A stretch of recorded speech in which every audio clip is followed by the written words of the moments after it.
Wait lang. Ha? Kapi? Kapi-kapino kayo siya. That's why. Ang daming tao na nandito. Sure. Tagalog.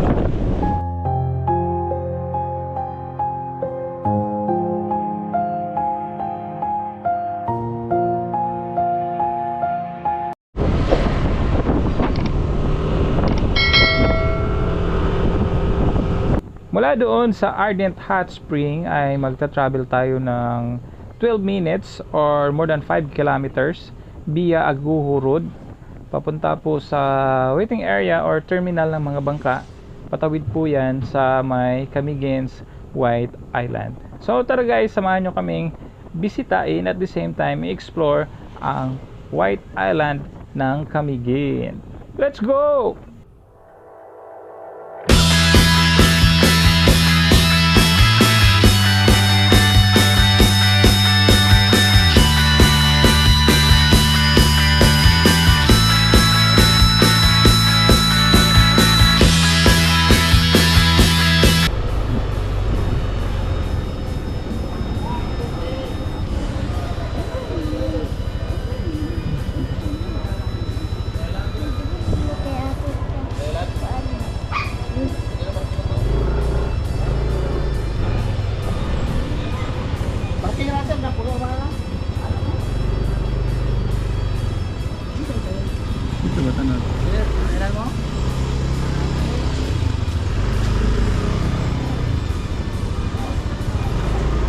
Toyak kami.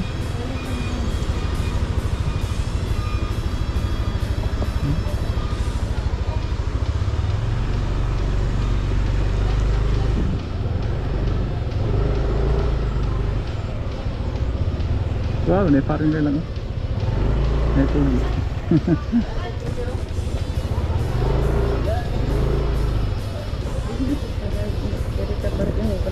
Paraket.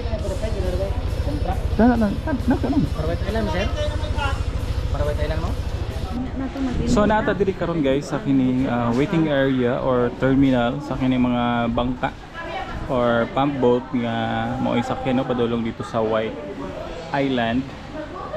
Ayan. So time check is almost 12 noon na. So I find it very hot kung magpunta karon. So for the meantime magpahuway lang usa ta. Tanaw tas mga taong busy kayo kamulong prepare padulong dito sa may White Island. So possible atong buhaton dito na isa hikap ratas buhangin got. As a proof lang we were able to go there, ha? Takabala na mga tanat ni kan nila. Di man good na sa hangin nadala siya ba? Sa current bitaw, matipok diha. Sakto ba to? Nya. So, wait lang. So, ang kinahanglan bayaran is for 550 sa boat, back and forth na siya niya. Plus na siya entrance diri no sa maong terminal nga 50 each. 8 years old pa ubos, wala na siya bayad. So, in just a while ato nang i-avail nga ride padulong dito sa kining White Island, and then possible sundan ang activities mo sa kanang old charts diri sa maong isla sa Camiguin. Lubat na? So pasakay nami guys sa barko pump boat paghinay. So since wala may kaupat, exclusive. Pila ka oras mi dito, boss? Tulo. Nay mga vendors dito wala? Wala. Wala no. Bawal.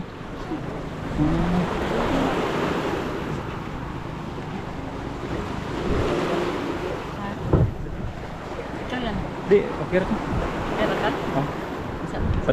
Pati unlod ugod ko di. Nay mo tanaw.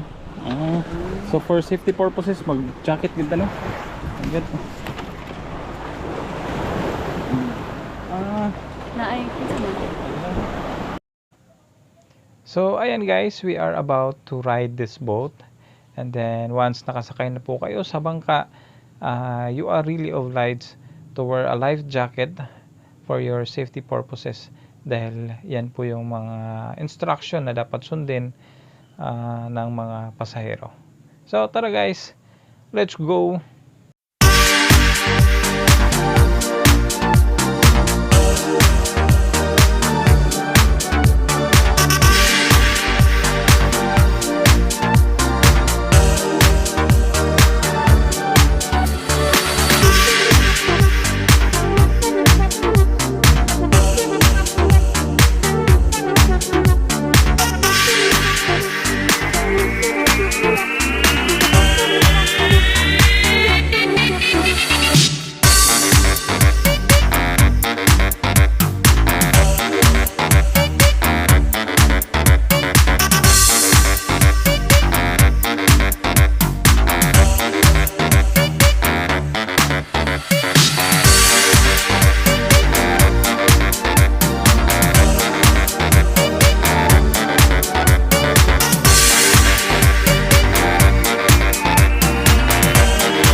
So nana mi diri guys sa White Island. My God, gabi siya kaputi gud lang.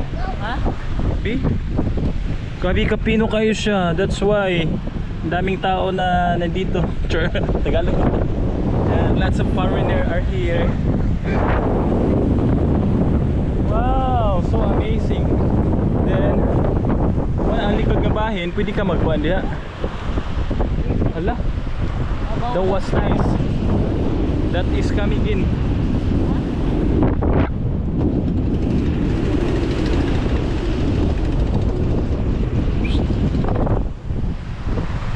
Lang.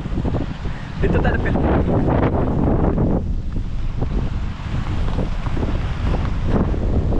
So na yung mga umbrella diri guys nga for rent. So unfortunate no kay kanang gabi ka kusulang hayan sa pagkakaron. Dili na to appreciate ang beach pero okay ra river. Ang among after ani is kining White Island nga dito kayo ang bahagi. I don't know, mas pino niyo, mas white siya. Mas white because Britannia. So we grab this chance nga makasuri-suri mi diri kay lagi mga ultimo ra in town mi, and then so fortunate nga na-avail namo ning oportunidad, diba? So nice. Sige, dagan lip data sa ni bato-bato. Ayan. So gider na ko si madam nga mag sunbathing pud mi. Mag 2 piece siya, ako 1 piece. We'll see kung kaya ba namon eh. Come on, there ka. Korea nang nasa likod ay. Kita niyo.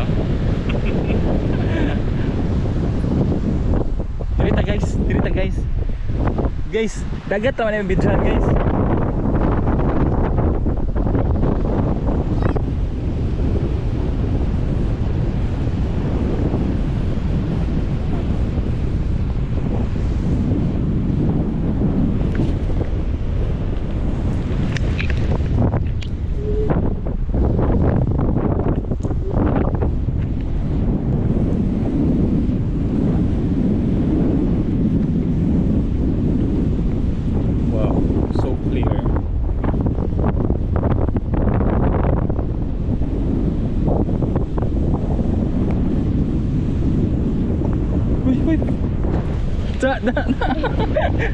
Magana kaya naka-brake ka. Ayun na diha. Ayun na diha kung may slide ka. Langapit sa mamomo ba? Magana kaya naka-brake.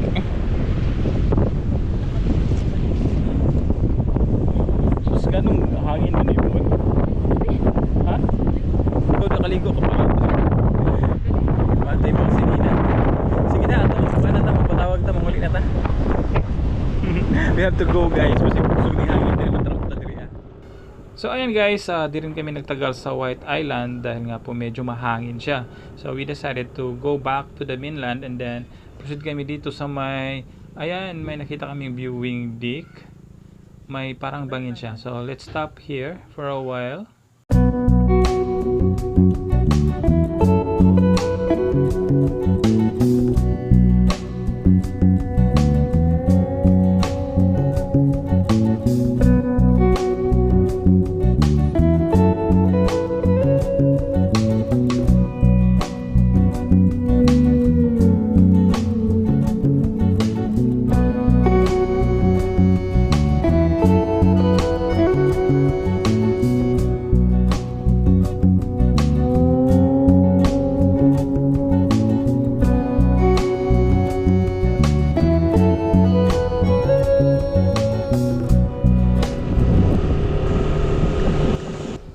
So mula doon sa Chan Lookout Point or View Deck ay kailangan natin mag-travel ng 6 minutes or mahigit 4 kilometers papunta po sa Sunken Cemetery via Camiguin Circumferential Road. So tara guys, samahan nyo kami sa aming next destination. Let's go!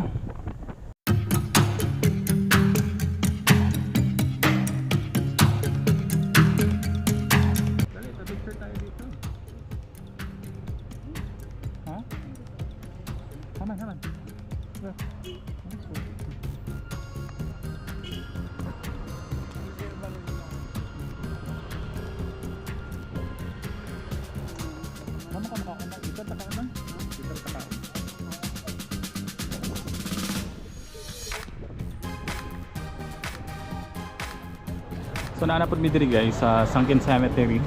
Daghan kay pasalubong diri ano, nga pwede nimo mapilian, mapalit. Pero nga to ang tumong katuyan. Si Madam diyan pa og chinelas kay nabasa ang sapatos.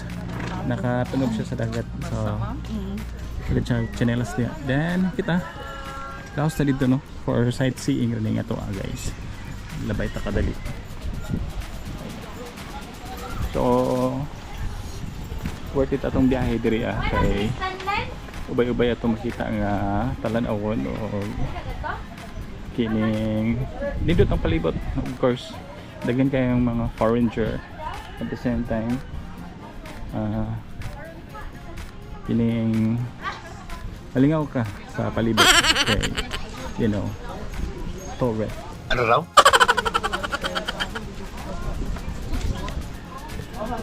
That's the Sunken Cemetery.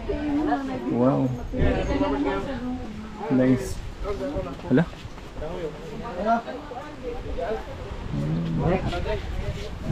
So that's the Sunken Cemetery.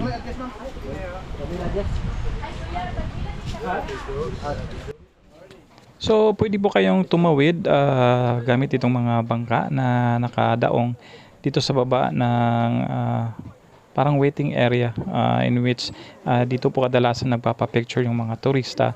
At the same time, pwede rin po kayong mag-snorkeling.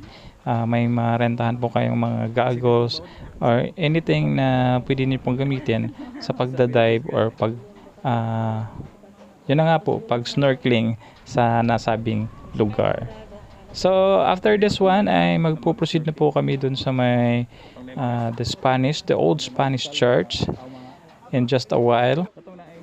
Dahil may binili pa si Madam Pilang doon sa tindahan ng mga souvenir. So let's just wait her for a while. Mga pansyon dia? What na? Na-disappear na. Ito picture ko daw. Ay, okay. Dako kasi kuros no? Okay na. Ang view ba? So mula doon sa Sunken Cemetery ay magta-travel naman tayo ng 500 meters pumunta sa Spanish Old Church.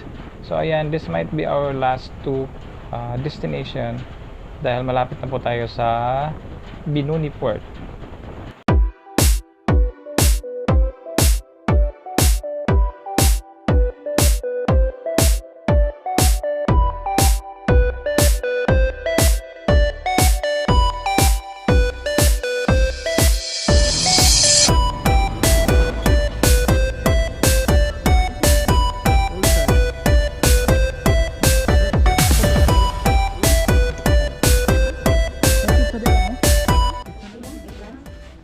Nara lang. Okay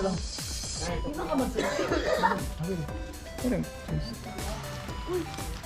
So let's go inside. Tanaw ta sa... Wow, this is really old. My God. Parang sa katungkuan lang ba? Sa Manila? Wow, this is the old church. Ah, kakuan. Sa Intramuros. Intramuros, oo. Kaso wala na siya atop ba? Mao siya ang ruins church. Itong ako, sa Butuan. Wa na may makita dito kaya nakalubog naman. Ruin. Ruin lang gihapon ito. Mga kuan ba, mga remains bitaw sa old. Iba ang aso ba dito ah. Wala man nung marag kuan. Cross naman ito eh. Sana replica na lang to siya. So naami diri guys sa kining old church. Old church. Old church. So this is the Spanish but Italian. Spanish? Baby, basi. We'll try to read.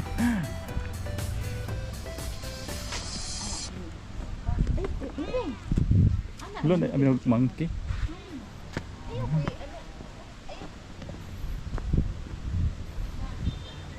A brief account of a Mount Volcan eruption. Saan siya? Kamu na libasa.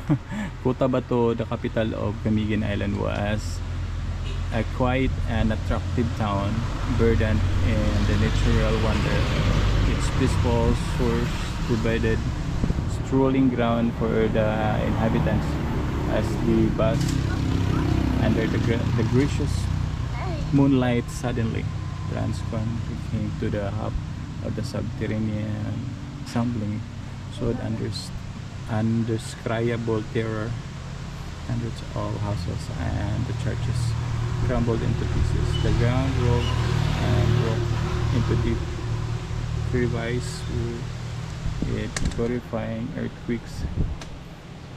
Serves only as prelude to the destructive Olimax. Saan siya? Never witnesses before Mount Vulcan gave out its first and most violent outbreak. Cotabato was but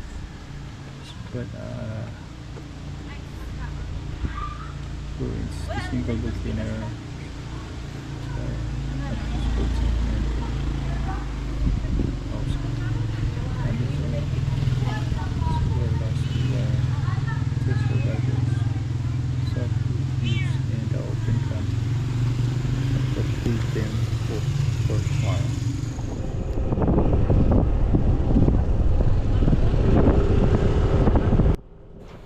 So ayan guys, after an hour of stay doon sa Spanish Old Church, nakakamangha po yung ruins.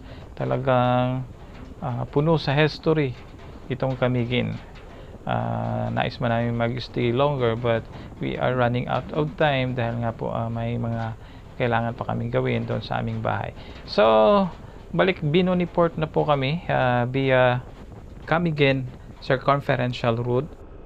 So mula doon sa lumang simbahan ay magta-travel naman tayo ng mahigit isang oras or 33 kilometers papunta sa Binoni Port, in which kukuha na tayo ng ticket pabalik sa Balingwan. Pero may madadaanan pa rin tayong mga magagandang tanawin, at the same time may lagoon po na malapit lang sa Binoni Fort.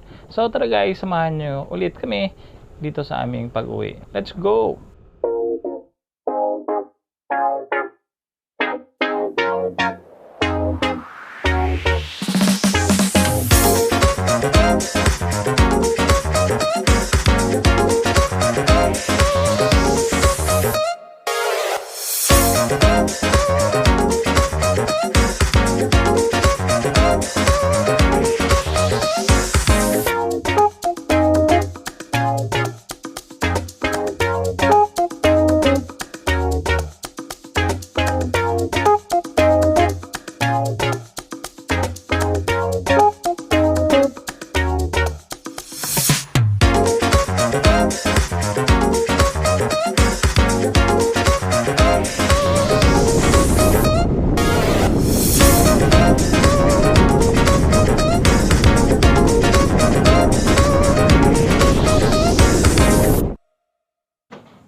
So ayan guys, bigla tayong napahinto dahil nga po sa nais nating makita ng malapitan itong mga lumang struktura ng bahay along this Camiguin Circumferential Wood. Ayan, nakakamanga po yung disenyo na sa kasalukuyan ay tinitirahan pa rin. So they are like preserving this old structure. So yung bintana is sliding window po siya, but made of kahoy.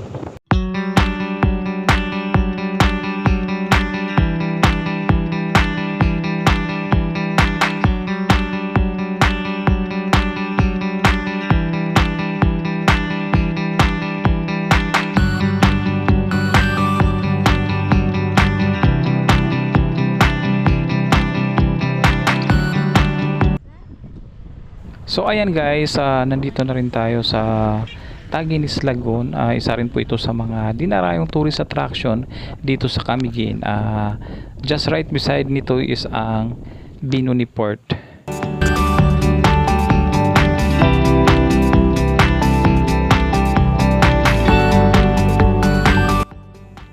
So that's it for now. Marami pong salamat sa inyong panonood. Abangan niyo po yung mga susunod pa nating mga vlogs. At huwag niyo pong kalimutan i-like at i-share itong video na to. At pag-subscribe na rin po na aming YouTube channel. Salamat po!